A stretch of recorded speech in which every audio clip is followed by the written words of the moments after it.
Morning students, कैसे हैं आप सब। उम्मीद करती हूँ आप लोग अच्छे होंगे। आज आपकी वर्कशीट नंबर 34 आई है। इसे अच्छे से लेबल कीजिए, डेट डालिए, क्लास, सब्जेक्ट, अपना नाम, अपने टीचर का नाम लिख लीजिए। आज का हमारा विषय है सरकार के प्रकार, है ना। सरकार के कितने प्रकार होते हैं, तो देखिए लिखा है, जैसा कि आपने पिछली वर्कशीट में पढ़ा था कि किसी भी देश में सभी लोग एक साथ मिलकर रह सकें, इसके लिए भी नियम बनाने होते हैं। यानी अगर हम नियम नहीं बनाएंगे तो क्या होगा, कोई भी अपनी मर्जी करेगा, कोई भी किसी से भी बात करेगा, किसी से भी लड़ाई लड़ेगा, है ना।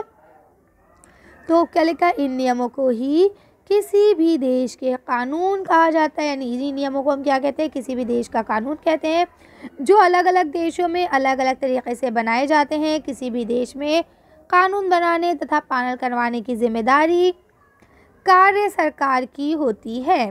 ठीक है, अब क्या बोलते हैं कि भाई कानून, किसी भी देश में कानून बनाने का फिर उसे पालन करवाने की जो जिम्मेदारी होगी वो कार्य सरकार की होगी।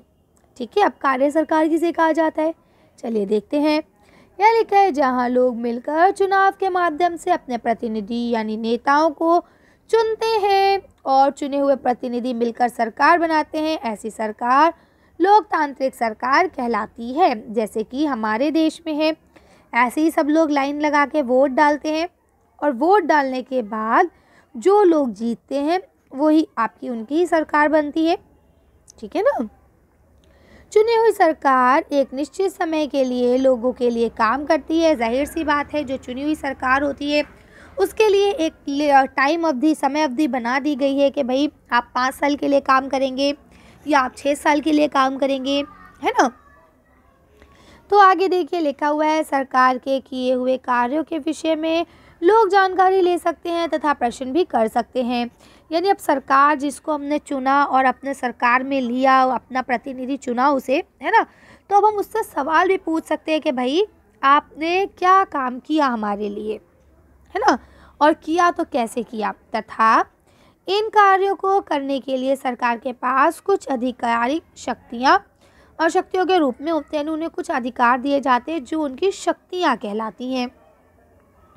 देश के लोगों के बीच साम्यवाद बनाने के लिए सरकार नियम या कानून बनाती है जो लिखित रूप में होता है। ये कानून सभी लोगों के बीच समान रूप से लागू होता है। ठीक है, यानी अब क्या बोलते हैं कि सब देश के नागरिक बराबर हों, सबको बराबर का अधिकार मिले, इसके लिए सरकार क्या करती है, कुछ कानून बनाती है।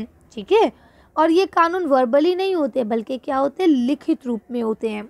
ठीक, लिखित रूप में क्यों होते हैं, ताकि उसका सबूत रहे और सब उसे माने। क्योंकि ज़बान से कहीं बात आगे पीछे हो सकती है, इंसान भूल सकता है, लेकिन वहीं जो बात आपको लिख के दी जाएगी वो ना आगे पीछे होती है और ना ही कोई उसे भूलता है। ठीक है, अब आगे देखते हैं।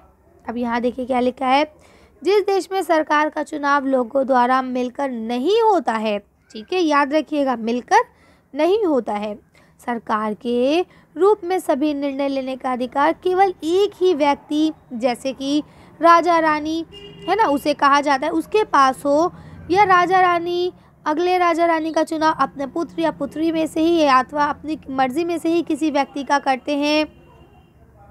ठीक, तो ऐसे उसको क्या करते हैं, अपनी पसंद के व्यक्ति का ही करते हैं। राजा रानी अपने कुछ विश्वास पात्र व्यक्तियों के साथ ही विभिन्न मुद्दों पर चर्चा कर निर्णय ले लेते हैं, है ना। कानून बनाने तथा पालन कराने की जिम्मेदारी भी राजा रानी की ही होती है। राजा रानी द्वारा किए गए निर्णय तथा किए हुए कार्यों के विषय में लोग ना तो जानकारी ले सकते हैं और ना ही उनसे प्रश्न कर सकते हैं। तो ऐसे देश की सरकार को हम राजतंत्र कहते हैं, जैसा कि अंग्रेज़ों के ज़माने तक हमारे देश में था। अंग्रेज़ों के बाद हमारा देश आज़ाद हुआ है। ये राजा है, ठीक है, इसके बाद इसका बेटा, उसके बाद उसका बेटा, या अगर उनके बेटे नहीं हैं तो उनके ही पसंद का कोई आदमी राजा बनेगा, रानी बनेगा।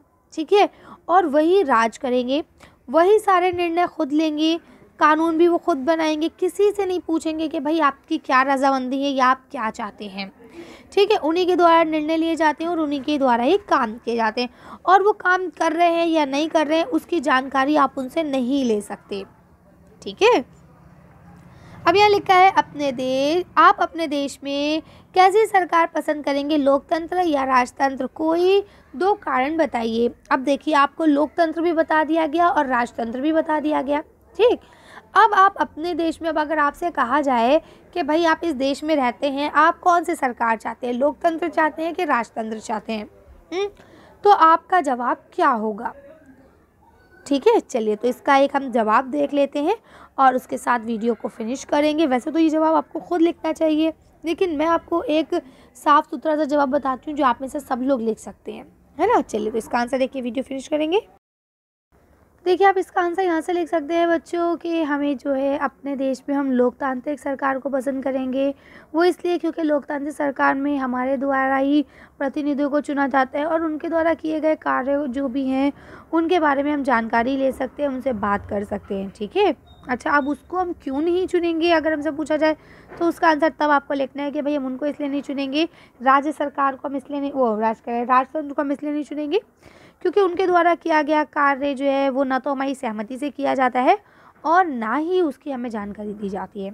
ओके, कर सकते हैं। चलिए तो अच्छी वर्कशीट को हम ये खत्म करते हैं। अच्छी वीडियो में बस इतना ही। अगर आपको हमारी वीडियो पसंद आई हो तो प्लीज़ इसे लाइक और शेयर करें। अगर अभी तक आपने हमारे चैनल को सब्सक्राइब नहीं किया तो प्लीज़ हमारे चैनल को सब्सक्राइब करें। Thank you for watching.